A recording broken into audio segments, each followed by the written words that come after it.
할렐루야. 네, 은혜를 은혜되게 하소서라는 제목으로 우리가 함께 금요오직 기도에 은혜를 나누려고 합니다. 은혜가 은혜되는 놀라운 인생 되기를 원하는데요. 여러분들 어렸을 때 어떤 게 가장 큰 죄라고 생각하시나요? 어렸을 때 초등학교 시절에 저는 아니고 어떤 친구가 그런 짓을 저질렀다고 해요. 어떤 짓이냐면 어머니한테 이제 문제집을 사야 된다고 이제 말씀을 드린 거죠. 근데 실제 값은 5,000원인데 얼마를 이제 어머니한테 부른 거죠? 10,000원을 부르는 거죠. 그러면 이제 5,000원 자기 주머니에 들어가서 맛있는 거 사 먹고 하죠. 어렸을 때는 거짓말하는 게 가장 큰 죄라고 생각했습니다. 그러다 중학교 학창시절 때 부모님께 속을 썩여 드리는 것이 큰 죄다라고 생각을 했던 적이 있어요. 그러다가 이제 신앙을 가지고 청년 시절을 보내면서 예배를 빠지는 것이 하나님 앞에 가장 큰 죄가 아닌가라고 그렇게 여기며 신앙생활을 했습니다. 그러다 와중에 요즘 하나님께서 저에게 주시는 마음이 있어서 여러분에게 나눌까 합니다. 그것은 다른 것이 아니라 하나님께 은혜를 받았는데 고백하지 않는 것, 하나님께 은혜 받았는데 나누지 않는 것. 더 깊게 이야기하자면 은혜 없이 살아도 된다라고 의식적 또는 무의식적으로 주장하며 살아가는 것이 가장 큰 죄가 아닌가 생각하게 됩니다. 사랑하는 여러분, 무엇이 하나님 앞에서 가장 큰 죄일까요? 은혜 아니면 살아갈 수 없습니다. 은혜가 필요합니다. 은혜가 떠난 인생처럼 메마른 인생이 없습니다. 정말 은혜 없는 인생처럼 비참한 인생이 없는 것 같습니다. 우리 옆 사람에게 환한 미소로 이렇게 이야기해 줬으면 좋겠어요. 은혜가 필요합니다. 이렇게 인사할까요? 은혜가 필요합니다. 은혜 없이는 못 삽니다. 네, 은혜 받고 돌아갑시다. 네. 요즘 의학기술이 발달해서 120세까지 산다고 해요. 120세. 저도 이제 살 날이 엄청 많이 남았어요. 120세까지 살려면. 그래서 어느 날 이런 생각을 해봤습니다. 나는 120세까지 사는데 어떻게 살아야 할까 여러 가지 생각이 들었어요. 이제 목사 정년이 보통 70인데 목사로 목회하다 은퇴하고 나서 그 위에 또 어떻게 살아야 할까 그런 생각을 해보았습니다. 여러분 이제 120세까지 살아야 된다고 그러는데 그 남은 120년의 그 시간을 어떻게 살면 좋을까요? 첫 번째, 저는 요즘 부쩍 하나님께 바라고 기도하는 것이 있다면 아프지 않고 건강하게 살다가 하나님 앞에 갔으면 좋겠다라는 생각이 들어요. 두 번째, 그래도 이제 120세까지 살려면 입에 풀칠은 해야 되잖아요. 그래서 어느 정도 돈은 좀 있어야 하지 않을까라는 생각을 해봅니다. 세 번째, 또 네 번째, 다섯 번째, 계속적으로 어떻게 살면 좋을지 열거를 해왔습니다. 그런데 이상하게 계속적으로 열거하면 열거할수록 정답을 찾지 못한 것처럼 속이 답답해져 오더라고요. 그러면서 제 마음에 한 울림이 있었습니다. 그것은 어느 때까지 살지는 나는 알 수 없지만 하나님의 은혜 하나 붙잡고 살자. 아멘. 하나님의 은혜 하나 붙잡고 살자. 아멘. 이런 생각이 들었습니다. 아멘. 하나님의 은혜 하나 붙잡고 살자. 그래, 지금까지 은혜로 왔으니까 앞으로도 은혜로 살자. 할렐루야. 은혜 없이 살아갈 수 없는 인생이 바로 우리네 인생이죠. 오늘 말씀은 그 은혜를 경험한 사람의 이야기입니다. 오늘 이 이야기 대략적으로 여러분들에게 소개할까요? 예수님께서 예루살렘으로 가기 전에 어느 사이로 지나갔다 그래요? 사마리아와 갈릴리 사이로 지나가는데 그때 누구를 만난 거죠? 나병 환자 10명이 예수님을 향해서 간절하게 외치는 거예요. 예수 선생이여 우리를 불쌍히 여겨 주시옵소서. 사실 나병 환자는 율법에 따르면 부정한 병이거든요. 나병 환자는 부정한 병에 걸린 사람이기 때문에 혹 사람과 접촉을 하기를 원하면 자신의 신분을 알려야 돼요. 나는 어떤 사람입니다. 부정한 병에 걸린 사람입니다. 라고 자기의 신분을 공개를 해야 돼요. 근데 지금 그런 절차를 밟지 않았습니다. 더 엄격하게 말하면 나병 환자들은 사람과 무엇을 하면 안 되죠? 접촉을 할 수 없어요. 고립돼서 생활해야 되는데 오늘 예수 선생님 하면서 멀리서 간절히 나를 불쌍히 여기달라고 외치는 거죠. 그때 예수님 어떻게 하셨어요? 외면하지 않으시고 그들에게 다가가시죠. 그리고서 이렇게 말씀하십니다. 가서 제사장들에게 너의 몸을 보여라. 이렇게 말씀하시죠. 그건 무슨 의미냐면 이제 나병이 다 나은 것을 제사장이 확인하고 공식적으로 선언을 해야 그 제사의 사람들하고 정상적으로 뭐 할 수 있어요? 접촉을 할 수 있는 거예요. 그래서 예수님께서 그 나병 환자들에게 이렇게 말씀하신 것이죠. 지금 낫습니까? 낫지 않았죠. 그럼에도 불구하고 예수님께서 10명의 나병 환자들에게 이렇게 말씀하신 것은 무엇을 보기 위함이죠? 그들의 믿음을 보기 위함이죠. 보지 않고 믿는 믿음. 이걸 보기를 원하시는 거죠. 예수님이 고쳐주실 것을 확신하는 믿음. 이것을 보기를 원하시는 것이죠. 고쳐주실 것을 믿고 말씀에 순종하는 믿음인지를 확인하기 위해서 그렇게 말씀하셨어요. 그런데 감사하게도 지금 나병 환자 10명들이 예수님께서 요구하신 그 믿음의 과정을 모두 통과했다는 것이죠. 그래서 제사장을 만나러 가다가 무엇을 다 고침받게 됐죠? 나병 다 낫는 은혜를 경험하게 된 것이죠. 결국 믿음으로 말씀에 순종하여 나병이 다 고쳐지는 은혜를 경험했습니다. 그들은 이제 육신의 그 어떤 문제를 해결함 받은 거예요. 나병이 다 고침 받았기 때문이죠. 그런데 이상하게 10명이 고침 받았는데 이방인 사마리아인 한 사람만 예수님 발 앞에 납작 엎드려서 감사합니다라고 고백하고 큰 소리로 하나님께 영광을 돌리는 것이죠. 이 모습을 보시고 예수님께서 10명을 고쳐줬는데 다른 9명은 어디 있고 왜 이방인 사마리아인 너만 왔느냐라고 이렇게 말씀하시죠. 그러면서 예수님께서 그 고침받은 이방인 사마리아인에게 이렇게 축복의 메시지를 전합니다. 일어나 가라. 내 믿음이 너를 구원하였느니라. 아멘. 사랑하는 여러분, 믿음의 기도는 역사하는 힘이 큽니다. 아멘. 여러분 믿으시죠? 오늘 그 믿음으로 여러분 나와서 기도하는 것. 믿는 자에게 능치 못함이 없다라고 말씀하셨잖아요. 기도 외에는 이런 주가 나타날 수 없다고 말씀하셨잖아요. 그런데 여러분 더 중요한 것을 여러분들에게 말씀드리고자 합니다.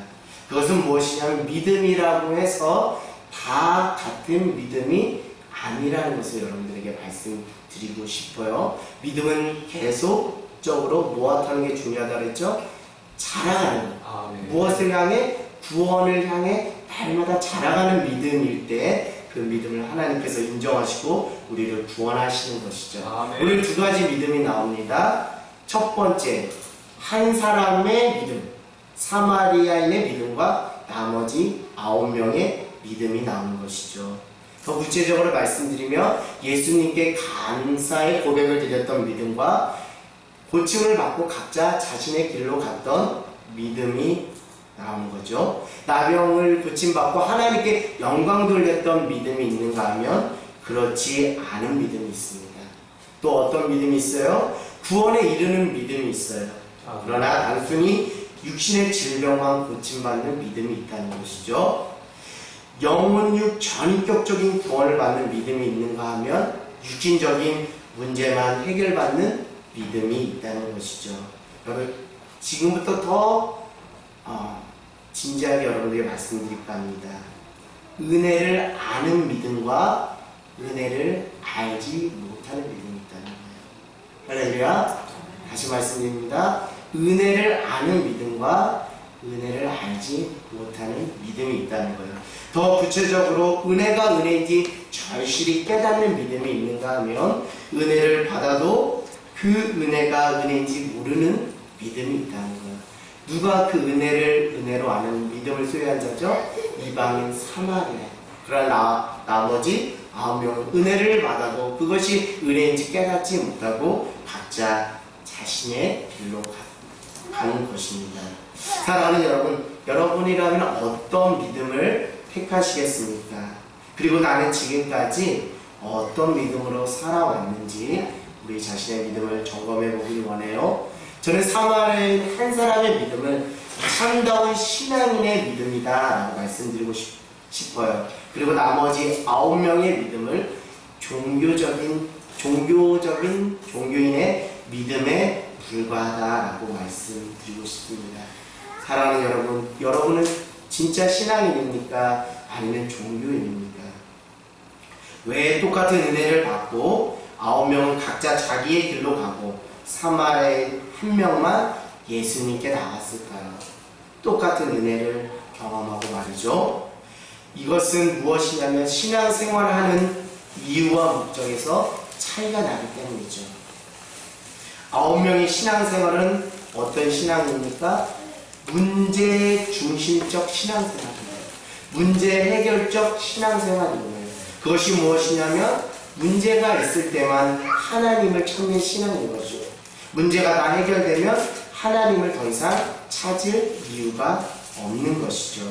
사마리아의 한 명의 신앙생활은 예수님과의 인격적인 만남의 신앙이며 하나님께 영광 돌리는 신앙입니다.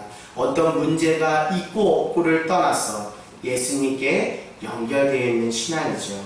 지금까지 살아올 수 있었던 것은 다 하나님의 은혜임을 고백하며 모든 삶이 자신의 열심과 노력으로 산 것이 아니라 하나님의 은혜임으로 하나님께 영광 돌리는 신앙이죠. 두 번째, 왜 이런 차이가 났냐면 간절함에서 이런 차이가 났습니다. 간절함은 다른 걸 말하는 것이 아니에요. 누가 더 진정으로 애타게 하나님의 긍휼을 구하느냐 이 차이입니다. 9명보다 그 사마리아인 한 명의 그 간절함이 더 컸다는 거예요. 여러분 지금 오늘 9명과 1명 지금 사마리아인입니다. 이방인이죠. 근데 이방인이고 사마리아인인데 또 무엇에 걸려서 고통받고 있었죠? 나병에 걸려서 고통받고 있었어요. 지금 10명 모두 나병에 걸려서 육신의 고통을 받고 있었어요. 근데 한 가지 플러스 원, 한 가지 더 고통을 덤으로 가지고 있는 사람이 있어요. 누구시죠? 사마리아인. 왜 사마리아인입니까? 사마리아인 사람들이 상종을 하지 않는 거예요. 왜요? 종교적인 순수성을 훼손했다라는 이유로 유대인들은 사마리아인과 상종을 하나요? 하지 않나요? 하지 않아요. 그러니까 결론을 이렇습니다. 나머지 9명은 그 육신의 질병을 해결함 받아서 갔지만 이 사마리아인의 육신의 질병을 고침받았지만 또 한 가지 구해야 될 기도 제목이 있어요. 그것은 무엇이죠? 그 외로움. 사마리아인이라는 그 이유 하나만으로 사람들이 나와 상종하지 않는 그 외로움과 싸워야 되는 한 가지 기도 제목이 더 있다는 거예요. 여기서 차이가 나는 거예요. 무엇의 차이가 난다고요? 간절함의 차이가 나는 거예요. 하나님, 저는 비록 나병이라는 육신의 질병을 고침받았지만 끊임없이 하나님의 긍휼의 은혜를 구하지 않으면 안 됩니다라는 그 심령의 간절함이 누구에게 있었다는 거예요? 사마리아인 한 사람에게 있었어요. 사랑하는 여러분, 우리가 사마리아인입니다. 아멘. 우리가 사마리아인인 거예요. 아멘. 우리가 어떤 문제를 가지고 있는데 그 문제가 해결을 받았기 때문에 더 이상 하나님의 긍휼의 은혜를 구하지 않아도 되는 인생입니까? 그렇지가 않아요. 우리는 문제를 해결을 받았든 그렇지 않든 우리는 매 순간 우리의 심령의 상태가 이 사마리아인처럼 주님, 나는 주님의 긍휼의 은혜가 아니면 한시도 살아갈 수 없는 그런 자이니 나는 오늘도 주님의 은혜 보좌 앞으로 담대히 나갑니다. 아멘. 이것에서 차이가 나는 거예요. 이것에서 차이가 났어요. 우리의 심령이 오늘 사마리아인의 그 간절한 긍휼을 구하는 은혜를 사모하는 그 심령으로 하나님 앞에 나가는 저와 여러분 모두가 되기를 주님의 이름으로 간절히 소망합니다. 네. 나름 생각해보고 나름 상상해봐요. 왜 9명이 예수님 발 앞에 엎드리지 않고 감사하지 않고 하나님께 영광 돌리지 않고 각자의 길로 갔는가? 나름 제가 생각하고 고민해 봅니다. 그리고 우리 신앙을 비추어서 성찰하고 또 여러분들한테 말씀드립니다.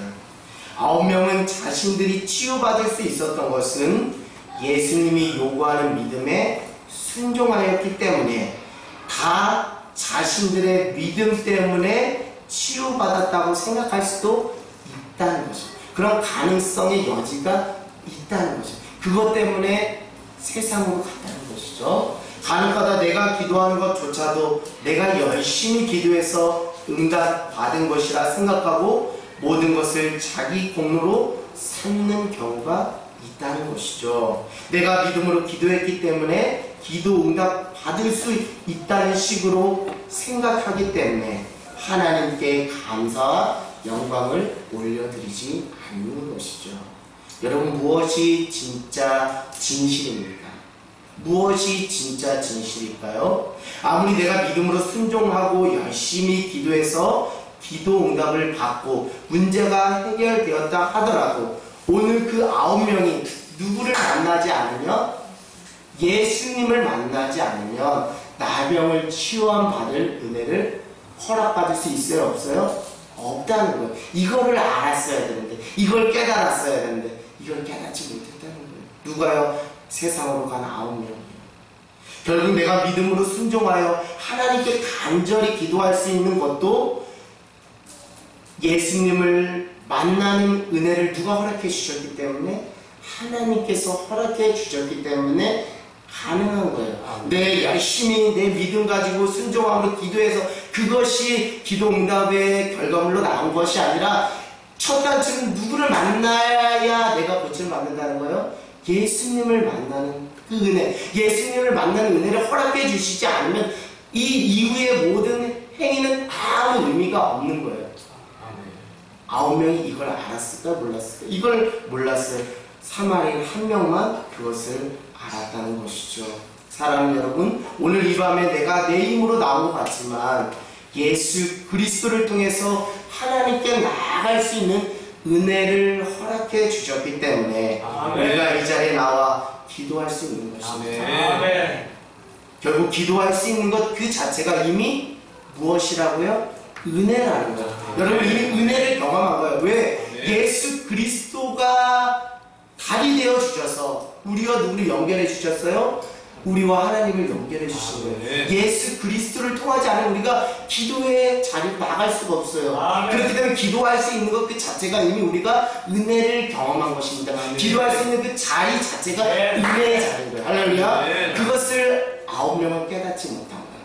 사마리아 한 명만 깨달은 것이죠. 여러분, 하이브리드 차 아시죠? 우리 남성분들은 다 아실 텐데, 하이브리드 차라는 것은 어떤 것이냐면 2가지 이상의 동력으로 움직이는 차예요. 쉽게 말씀드리면 휘발유 엔진과 전기 모터 또는 가솔린 엔진과 전기 모터가 결합하여 연료와 전기 2가지를 사용하여 자동차가 움직이는 것이죠. 연료로 차가 주행할 때 발생되는 운동 에너지를 정차 시 무엇으로 바꾸는 거예요? 전기 에너지로 변환하여 배터리의 전기를 충전하는 방식인데, 이제 충전된 전기는 추후에 자동차가 주행할 때 에너지원으로 사용되는 것이죠. 그래서 조금 더 친환경적이고 조금 더 오래 멀리 갈 수 있는 장점이 있습니다. 그렇죠? 연료로 움직이는 자동차의 운전 에너지를 그냥 땅바닥에 버리는 겁니까? 아니죠. 하이브리드 차는 그 연료로 움직이는 자동차의 운전 에너지를 그냥 버리는 것이 아니라 그것을 전기 에너지로 배터리에 무엇하죠? 충전하는 것이죠. 그래서 같은 연료를 사용하더라도 하이브리드 차가 더 오랫동안 멀리 갈 수 있다는 것이죠. 사랑하는 여러분, 예수님을 믿는 우리의 인생도 마찬가지입니다. 하나님께 받은 은혜가 있다면 그것을 쏟아버리는 것이 아니라 우리의 신비에, 우리 마음에, 우리 심령에 깊이 잘 간직했다가 먼저는 하나님께 감사와 영광을 올려드리고 또 하나님께서 허락한 교회 공동체, 가정, 주변 이웃들에게 그 은혜를 나눠줄 때 하이브리드 차처럼 더 멀리, 더 오랫동안 인생을 은혜의 힘으로 롱런 할 수 있는 은혜를 우리에게 허락해 주신다는 거죠. 은혜를 쏟아버리지 않고 은혜를 하나님께, 이웃에게 흘려버릴 때 하이브리드 차처럼 롱런할 수 있는 은혜를 주신다는 것이죠. 결국 자신이 받은 은혜를 다시 재생산함으로써 하나님은 더 큰 은혜의 힘을 주시고 그 힘으로 살아갈 수 있는 은혜를 우리에게 허락해 주십니다. 근데 오늘 안타깝게도 나병을 고침받은 9명은 그 은혜를 받고 무엇하지 않았어요? 재생산하지 않았습니다. 그래서 하나님의 은혜는 거기까지였고 그들의 믿음 또한 거기까지였어요.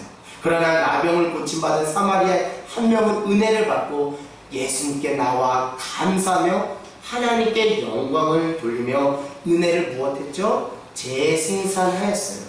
예수님은 더 큰 은혜를 주셔서 무엇이라 말씀하셨죠? 내 믿음이 너를 구원하였느니라. 할렐루야. 내 믿음이 너를 구원하였느니라. 단순히 육신적인 질병만 해결받은 것이 아니라 내 믿음이 너를 구원하였느니라. 전인격적인 구원을 예수님께서 허락해 주신 거죠. 더 큰 은혜를 주신 것입니다. 결국 은혜를 나누고 고백하는 재생산을 하다 보니 믿음을 한층 더 자랐고 결국 그 믿음이 어떤 믿음으로 자라게 됐어요? 구원에 이르는 믿음으로 자랍니다. 그랬기 때문에 예수님이 내 믿음이 너를 뭐 했다라고 말씀하신 거죠? 구원하였다. 왜? 구원에 이르는 합당한 믿음을 그가 소유하고 있었기 때문에 그렇게 말씀하신 것이죠. 은혜를 재생산하면 우리의 믿음이 자랍니다. 그 믿음이 어디까지 자라갑니까? 구원에 이르는 믿음까지 자라갑니다. 여러분의 믿음 지금 어디까지 자라가고 있어요?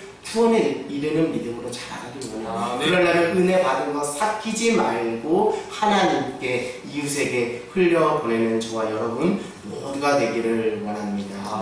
하나님께서 은혜를 주신 것은 나만 누리고 끝나라는 것이 아닙니다. 은혜를 나누라고 우리에게 은혜를 주신 것이죠. 먼저는 하나님께 감사의 영광을 돌리라고 주신 것이고 그리고 그 은혜를 교회 공동체, 가정, 이웃들에게 흘려보내라고 우리에게 은혜를 허락해 주셨어요. 그럴 때 자신의 영혼도 살고 타인의 영혼도 살리는 놀라운 역사가 있다는 거예요. 이것을 여러분 다 익히 경험하셔서 이 영적 원리를 다 아실 줄 믿습니다.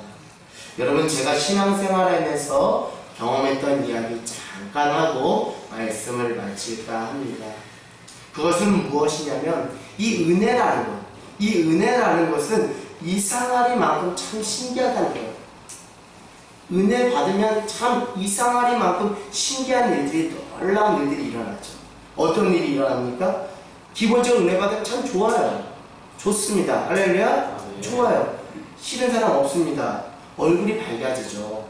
은혜 받으면 얼굴 밝아져요. 마음에 기쁨이 생기죠. 그쵸? 할렐루야. 방방 뛰어요. 자, 마음이 딱딱해질까요? 말캉말캉해질까요?